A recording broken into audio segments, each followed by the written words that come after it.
Ya, disculpen, disculpen, ya empezamos. ¿Me escuchan, no? ¿Aló? ¿Audio? ¿Confirmen audio? Ya, listo, correcto. Ya. Entonces, cuando hablamos de diabetes mellitus, ya estamos hablando de un síndrome, de un desorden, un desorden metabólico caracterizado sobre todo por la hiperglicemia. Utilizamos generalmente la analogía del iceberg. Cuando usted ve un iceberg en el mar, cuando ven un iceberg, casi las 8 veces lo que ven está debajo del agua. O sea, vemos la hiperglicemia, pero subyace todo un desorden metabólico, ¿ya? Que desencadena ya sea patología microvascular o macrovascular. O sea, en otras palabras, la diabetes mellitus es un síndrome caracterizado por hiperglicemia que degenera o genera daño vascular. Entonces, esto se representa porque puede ser causa de muerte prematura.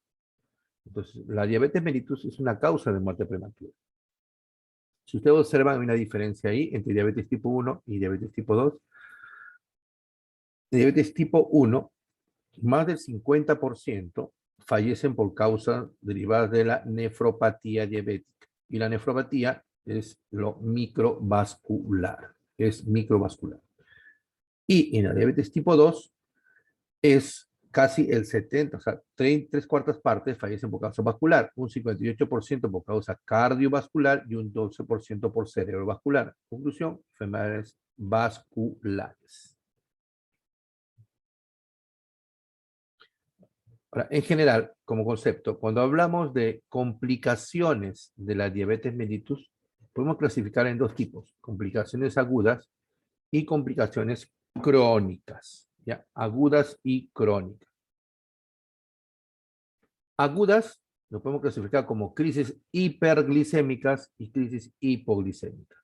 Las hiperglicémicas encontramos a la cetoacidosis diabética y el estado hiperglicémico hiperosmolar. Y en las crisis hipoglicémicas encontramos la hipoglicemia. Ojo, casos típicos de cetoacidosis diabética, casos típicos de hiperglicemia moral pueden presentarse, pero también es frecuente encontrar estados mixtos que tienen componente, es un hiperosmolar con componente cetótico o cetoacidosis con componente hiperosmolar. Complicaciones crónicas. Las crónicas se pueden dividir en microvasculares y macrovasculares. Las microvasculares, nefropatía y retinopatía, y las macrovasculares, coronariopatías, enfermedad arterial periférica, enfermedad cerebrovascular. Ejemplo de coronariopatías puede ser un infarto al miocardio, angina inestable, enfermedad arterial periférica, el famoso pie diabético isquémico, ¿no? Por ejemplo, enfermedad cerebrovascular, enfermedades isquémicas, infartos cerebrales.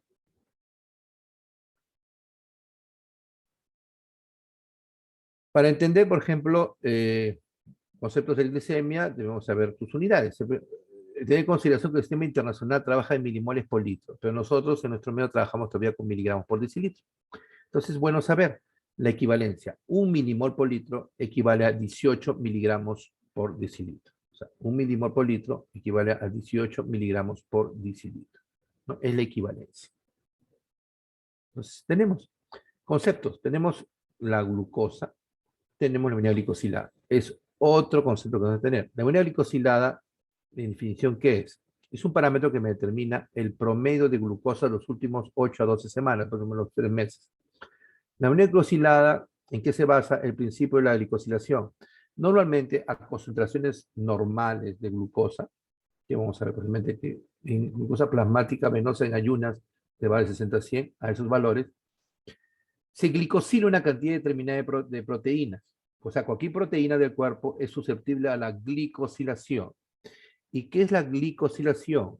Es una reacción no enzimática irreversible. Es decir, lo que se glicosila no se desglicosila. Entonces, toda proteína del cuerpo se glicosila. Según los niveles normales de glucosa en sangre, se glicosila una determinada cantidad. Esa determinada cantidad se llama hemoglobina A1C. Y máximo es hasta 5 o 5.5%. El porcentaje de hemoglobina que puede glicosilar, en este caso usando la hemoglobina tiene una parte proteica, que es la globina. Entonces lo que se glicosila es la globina. Así puede ser la albúmina, ¿no? Cualquier otro tipo de proteína puede glicosilizarse. ¿Por qué se usó la hemoglobina? ¿Por qué? Porque tiene una vida, no es vida media, ojo, sino una vida total en circulación de más o menos 120 días, en la cual sale de médula ósea y es destruida por el sistema retículo endotelial. Entonces, en general, conclusión, la inulina glucosilada me mide el estado de glicemia en las últimas los últimos 3 meses, se puede decir. 3 meses.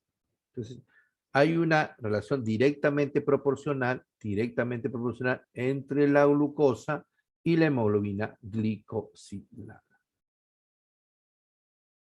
¿no? Entonces, hay una relación directamente proporcional entre la hemoglobina glicosilada y los promedios de glucosa.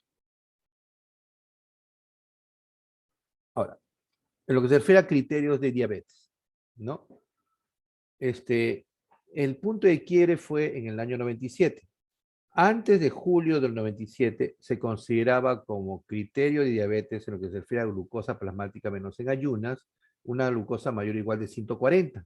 O sea, antes del año 97, antes de julio 97, para diagnosticar diabetes mellitus se requería una glucosa venosa plasmática en ayunas mayor o igual de 140. En julio del 97 se publicó un nuevo consenso en el cual bajó de 140 a 126. Fue una disminución significativa para el diagnóstico de diabetes mellitus. ¿Y por qué razón se hizo eso? Sabemos que los consensos tiene poco valor científico. En los grados de medicina basada en evidencia está en el último grado. ¿Me escucha? Confirmo el audio. Creo que se movió algo. Sí, doctor, se escucha. Sí, Sí, se escucha, doctor. ya. Entonces se bajó, ¿por qué? Porque se encontró pacientes con daño microvascular que quedaban entre 126 y 140. O sea, había pacientes que tenían 126 y 140 ya con algún grado de retinopatía leve. Un grado significativo, importante significativo, se estableció que lo bajaron a 126. Entonces no solo ese criterio, entonces acá vemos que en el 97 apareció el criterio glucosa plasmática venosa, en ayunas mayor o igual de 126. Definiendo ayuno como ausencia de ingesta calórica durante al menos 8 horas. Síntomas de diabetes más concentración plasmática casual, ¿no? Mayor o igual de 200. Es decir, en cualquier momento del día o noche, independientemente del tiempo de la última comida, mayor o igual de 200, criterio de diabetes. Y el tercero, un test de tolerancia oral a la glucosa, en la cual es, ¿cómo se realiza? Se realiza preparando una solución de agua destilada con glucosa anhidra y con jugos de unos limones. Los limones se echan simplemente para favorecer la tolerancia. Se hace una glucosa basal o en ayunas, se puede hacer una a la hora y otra a las 2 horas. Y que considera de mayor valor es a las 2 horas. Entonces, si la glucosa plasmática a las 2 horas mayor o igual de 200, diabetes. Realmente esa glucosa anhidra que se utiliza son 75 gramos, no que se disuelven en agua destilada y con jugo. Normalmente se hace el basal, se le da hasta 15 minutos máximo al paciente para que se tome la solución, no va a estar todas las 2 horas tomando. Hasta los 15 minutos, tomar toda la solución y se realiza el test. En el año 2010 se agregó un criterio más, lo que hasta entonces solo se utilizaba como un método de control metabólico. Es decir, la hemoglobina glicosilada hasta el 2010 era aceptado usar solo como control metabólico, para ver cómo el paciente iba. Se convirtió en un criterio diagnóstico, determinando que una glicosilada mayor o igual de 6.5% establecía el diagnóstico de diabetes. Pero ojo, es el dosaje de una glicosilada estandarizado, mediante una metodología determinada. Entonces ahí viene el problema. Pues cuando se reunió la Asociación Latinoamericana, la Asociación Latinoamericana de Diabetes, estableció que en nuestros países no está estandarizado muy bien esto en la mayoría de laboratorios. Entonces, se considera que sí, es un diagnóstico, pero se recomienda preferir otros, como el test de tolerancia a la glucosa de ayunas para determinar el diagnóstico. Sí, sobre todo si la glicosilada está en el límite, ¿no? Y los demás criterios, como ya se conoce.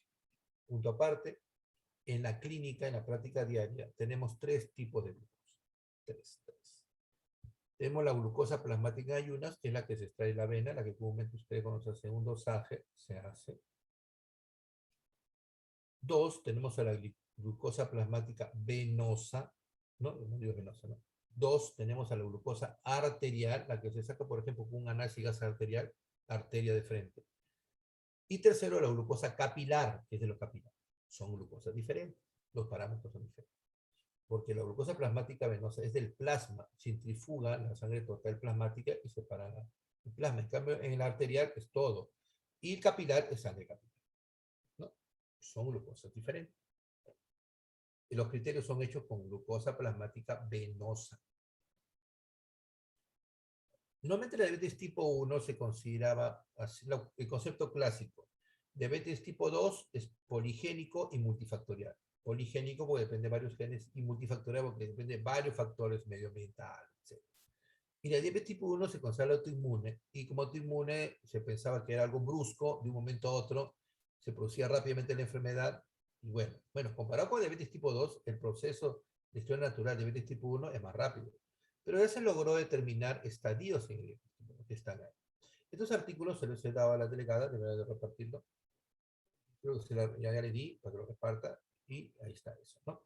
Entonces, básicamente, aunque sea diabetes tipo 1, tiene etapas que empiezan con la autoinmunidad y la destrucción progresiva de las células beta por autoanticuerpos.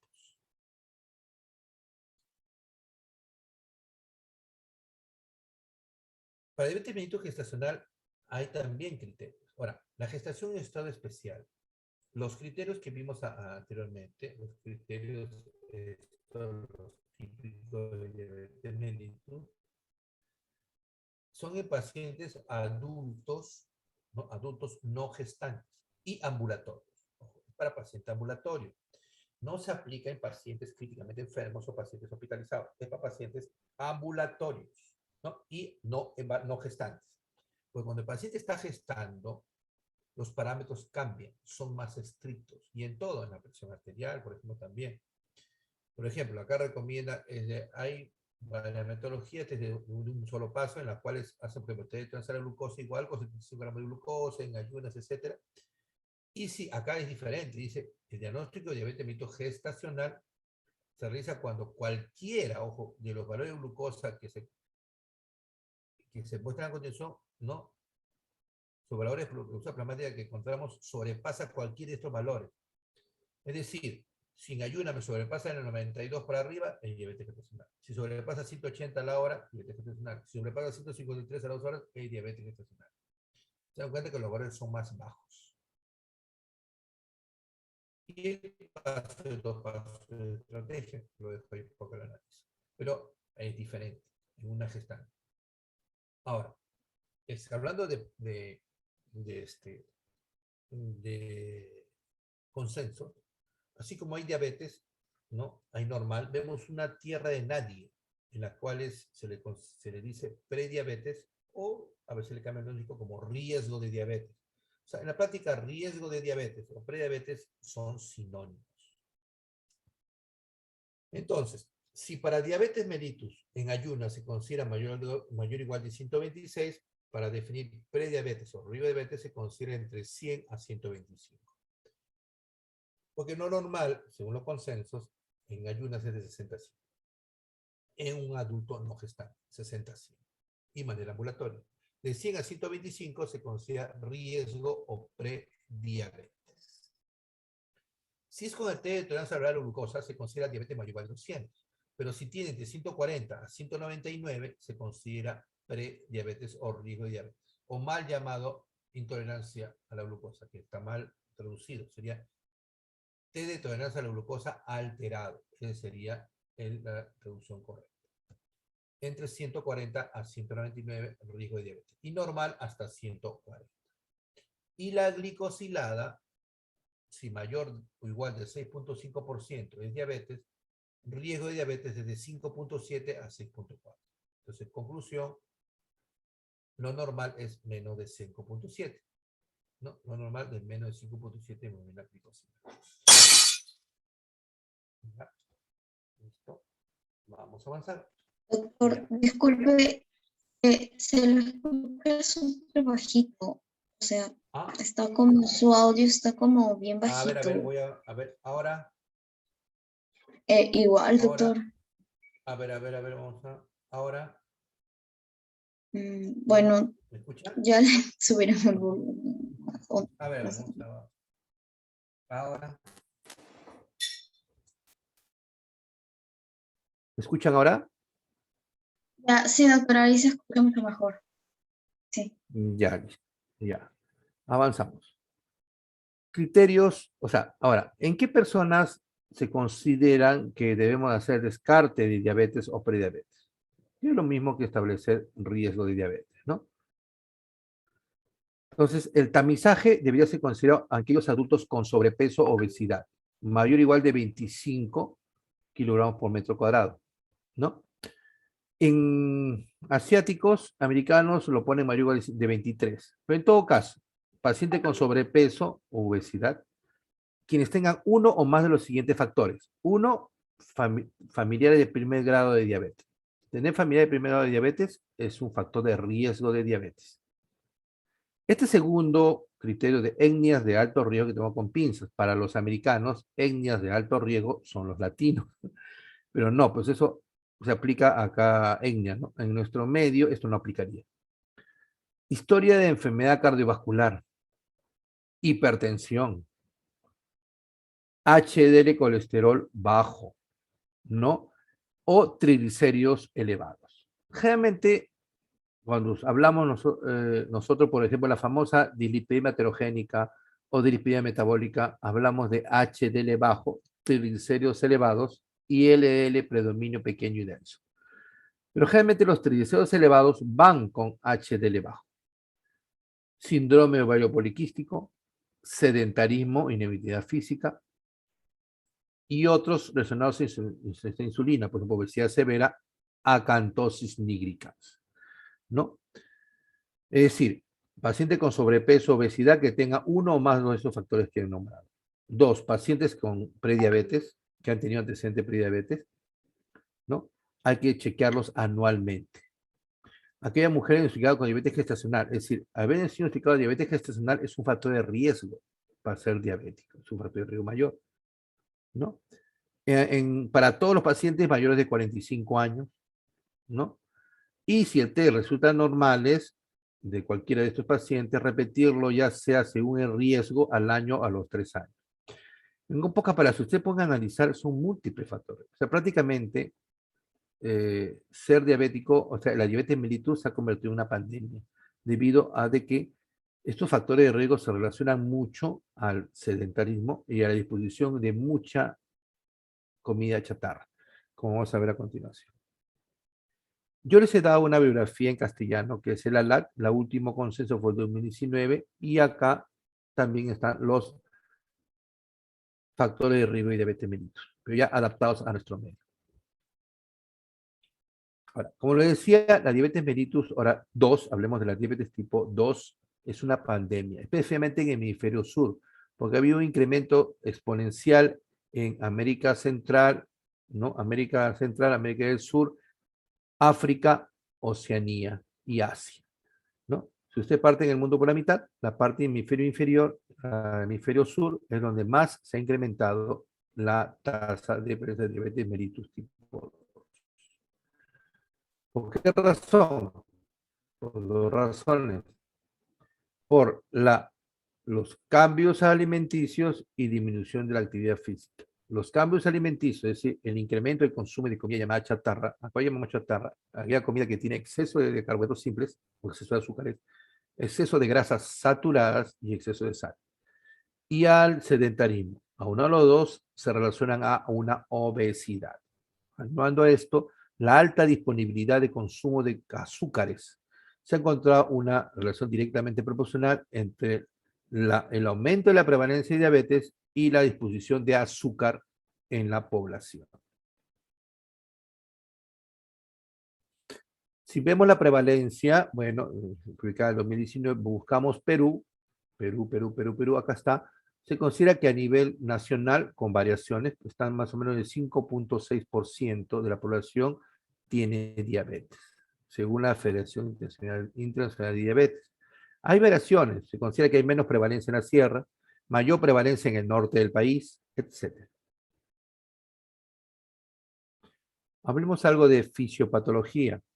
Ahora, considerando el concepto de la evolución, se considera de que de prosimio a humano moderno ha pasado más o menos 1 millón de años. Pero en menos de 150 años, debido a la industrialización, se incrementó la disposición de comidas altamente energéticos, generando el síndrome metabólico. Porque si ustedes saben por historia de que durante miles de años, miles de años, se activó un gen, el llamado gen ahorrador. El concepto es gen ahorrador, las cuales el hombre lo obtuvo para poder facilitar acumular energía en etapas que tenían abundancia de alimento y utilizarlo cuando no tenían. Y por ejemplo, cuando eran cazadores, cuando tenían caza, tenían disposición, acumulaban grasa. Entonces, ese gen ahorrador que se activó en miles de años, para desactivarse debe pasar miles de años. Lo que pasó, al venir la época de industrialización y ofertar la demasiada carga calórica, el cuerpo ese gen ahorrador lo tiene activo, entonces acumula grasa rápidamente. Por eso los que tenemos riesgo de diabetes, los que tenemos, generalmente en el hemisferio sur, tenemos rápidamente convertimos los carbohidratos en grasa. Por eso en el metabolismo alterado de la diabetes, el hígado se descontrola y aumenta su producción de glucosa endógena, glucosa hepática al doble, especialmente en la noche. Entonces, este aumento de disposición de calorías generó obesidad. Pero ¿qué obesidad es la que se relaciona al síndrome metabólico, a la resistencia a insulina, a riesgo de diabetes, a diabetes, enfermedad metabólica? Es la obesidad visceral. La obesidad visceral tiene una relación directamente proporcional a la resistencia a insulina y esto a la enfermedad metabólica. Ahora, ¿qué es la obesidad visceral? ¿No? Eso lo vamos a ver también. Hay una relación directamente proporcional entre la obesidad y la mortalidad, ya lo sabemos. El adipocito. El adipocito hace más de 40 años ya se considera que es una célula metabólicamente lenta, de que no era un significativo, pero con los de los años se vio que no, que el adipocito era una célula metabólicamente muy activa y que producía gran cantidad de citoquinas o adipocitoquinas, que son citoquinas, son sustancias producidas por la célula, en este caso adipocitoquinas. Entonces, más de 200 sustancias ya han sido identificadas, producidas por el adipocito, en las cuales tienen implicancia en todas las vías metabólicas del cuerpo. Ahora, la grasa, volviendo a la grasa visceral. ¿Qué es la grasa visceral? Es aquella grasa que se encuentra en el mesenterio o llamados omentos, es decir, por dentro de la cavidad abdominal. Esta grasa visceral es la que se considera la grasa que se relaciona a la resistencia insulina, ¿no? Cuando nosotros medimos el perímetro de la cintura, estamos midiendo grasa subcutánea y grasa visceral, pero a partir del año 70-75, los estudios demostraron que existe una alta correlación entre el perímetro de la cintura y la cantidad de grasa visceral. Porque, ojo, para determinar exactamente la grasa visceral tenemos que usar tomografías espirales multicorte especiales, pero no vamos a estar haciendo a todo el mundo para determinar eso. Entonces usamos la perímetro de la cintura. Y hay tablas según poblaciones que determinan que está por encima de la normalidad o no. Ahora, la distribución de la grasa corporal. Por ejemplo, tenemos la típica central androide abdominal, que es la típica del varón, que es esa acumulación de grasa alrededor de la cintura, por grasa subcutánea, como vemos también por grasa visceral o perivisceral. Siendo esta la última la que se relaciona, que se asocia más con el incremento de riesgo cardiovascular y síndrome metabólico, es decir, la grasa visceral que se relaciona. Y la obesidad periférica ginoideo glúteo femoral, en la cual está formada generalmente por subcutánea. Eso no tiene una correlación con la enfermedad cardiovascular. ¿Qué características metabólicas tiene la grasa visceral que lo diferencia de la grasa subcutánea? Uno, tiene una tasa metabólica elevada, drenada a vía vena porta hacia el hígado directamente, a diferencia de la subcutánea que se va al nivel periférico y tiene que recorrer toda la parte periférica para llegar recién al hígado. Entonces, oferta rápidamente sustancias, citoquinas, ácidos grasos al hígado. Incrementada actividad lipolítica, combinada con su localización anatómica, expone al hígado a altas concentraciones de ácidos grasos libres que cualquier otro órgano.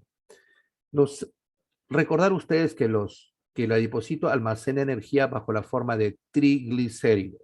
Los triglicéridos se conforman de una molécula de glicerol y 3 ácidos grasos. Entonces, cuando existe la lipólisis quiere decir que se separa el glicerol de los ácidos grasos libres. Entonces, se libera ácidos grasos libres y como está cerca al líquido, y esa célula rápidamente, cuando tiene un estímulo de lipólisis, lo hace muy rápidamente en comparado con la subcutánea y aparte está cerca al hígado, oferta grandes cantidades de ácidos grasos libres al hígado. Aparte tiene alta densidad de receptores beta adrenérgicos que median esta lipólisis por activación del sistema impacto adrenal. También tiene alta densidad de receptores de glucocorticoides y andrógenos. Por eso ustedes deducen. El síndrome de Cushing, por hipercortisolismo, acumula grasa abdominal, en otra palabra visceral. Por eso el síndrome de Cushing, o hipercortisolismo, tiene alto riesgo cardiovascular. ¿Qué otra patología acumula grasa visceral? El síndrome ovario poliquístico, en la cual grandes cantidades de estrógenos se convierten en andrógenos, ¿no? Y estimula también la grasa visceral y tienen alto riesgo cardiovascular. Entonces, todo está correlacionado, todo tiene un fundamento. Entonces, conclusión, el adipocito visceral se caracteriza por el tamaño, es más pequeño en comparación con la célula adiposa subcutánea, es decir, hay más células por unidad de masa. Tiene un mayor flujo sanguíneo, más irrigado, indica mayor tasa metabólica, tiene más receptores de cortisol, más receptores para andrógenos, mayor lipólisis inducida por catecolaminas y menor sensibilidad a la insulina.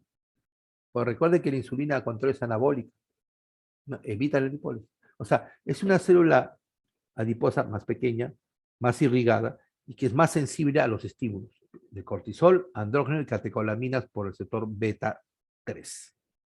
¿Alguna pregunta hasta acá sobre el concepto de obesidad visceral?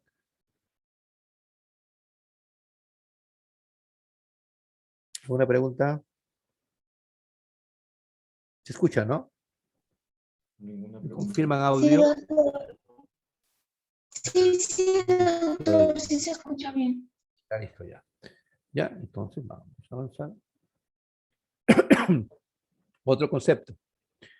Esta célula adiposa produce múltiples sustancias que podemos agruparlos entre los malos y los buenos. Los malos son los que me generan o me incrementan la resistencia a la insulina y los buenos son aquellos que me disminuyen la resistencia a la insulina o mejoran la sensibilidad a la insulina. Entonces, entre los malos, encabezando tenemos a factor de necrosis tumoral alfa. Ustedes siempre lo van a escuchar. Donde hay algo malo, lo ven metido. Lo ven metido en el shock séptico, en la sepsis severa, etc. Y los buenos tenemos a la adiponectina y la leptina, ¿no? Entonces, entre muchos otros. Ahora, hay una dislipoproteinemia, que es el verdadero término que se debe usar, porque nosotros lo que escribimos cuando nos dan un perfil lipídico, vemos lipoproteínas, no vemos lípidos, vemos lipoproteínas. Entonces lo correcto sería hablar de dislipoproteinemia en la diabetes mellitus tipo 2, acá falta el tipo 2, descompensada, ojo, o que debuta en una crisis hiperglicémica o un diabético ya de un tipo determinado, pero que está descompensado. En este tipo de, entonces, la lipoproteinemia en diabetes mellitus tipo 2, o también se le conoce a veces como la tríada de la muerte, también se le conoce como la lipoproteinemia en la resistencia a la insulina, etcétera, etcétera, se caracteriza ¿por qué? Por HDL bajo, que es H, que es el colesterol bueno, HDL bajo, triglicéridos elevados, ¿no? Y las LDL puede estar a nivel normal, un poquito alto, un poquito bajo, pero es predominio a LDL pequeño y denso. Predominio LDL pequeño y denso. Porque las lipoproteínas tienen sus fracciones, el HDL también. Pero más importante ahorita cobrar el LDL, que en verdad debería dosarse en el perfil lipídico el LDL pequeño y denso, pero no se hace. ¿No? Entonces, ahora, analicemos ese LDL pequeño y denso. El LDL tiene sus fracciones. Tiene un LDL pequeño y denso, un intermedio y un grandiboyante. De los tres, el que es más heterogénico es el LDL pequeño y denso. Ahora, ¿por qué este colesterol LDL pequeño y denso es más heterogénico que el intermedio o el grandiboyante? Por 5 razones básicas. Uno, tiene una afinidad reducida por receptor LDL, o sea, difícilmente es barrido del sistema circulatorio. 2, tiene una oxidación acelerada. Y el LDL, que más tóxico, es el LDL oxidado. 3, tiene una penetración endotelial fácil, más pequeño, fácilmente puede penetrar entre los resquicios que dejan las células endoteliales. 4, tiene una vida prolongada dentro de la pared vascular, lo cual le promete mayor tiempo para causar la inflamación precursora de la aterosclerosis. Y son tomadas por los macrófagos para convertirse en células espumosas, o sea, es como si fuera un dulce para los macrófagos. O sea, tiene todas las características que pueden desencadenar la cascada de la aterogénesis. El concepto clásico en la fisiopatología de diabetes se hablaba de glucotoxicidad más que lipotoxicidad y que generaba una disfunción de células beta. Como historia se sabe que en 1893-92, cuando Minkowski, que fue en edad científica el primero entre comillas, porque los antiguos lo hacían, probó la orina y dijo en el diabético, ya, la orina es dulce. Entonces, lo que tiene que ver principalmente en la génesis de la diabetes es la glucosa. Pero ese día Minkowski parece que estaba resfriado, porque si hubiera olido la orina, despedía un olor a cuerpo cetónico, un olor afrutado, uno dice a manzana, etc. Pues se hubiera cuenta que también tenía que ver los que provienen de los ácidos grasos, entonces tenía que ver los ácidos grasos. Entonces, el concepto básico que empezaron a utilizar a principios del siglo XX era glucotoxicidad más lipotoxicidad. Otro concepto importante que hay que tener en cuenta es los niveles normales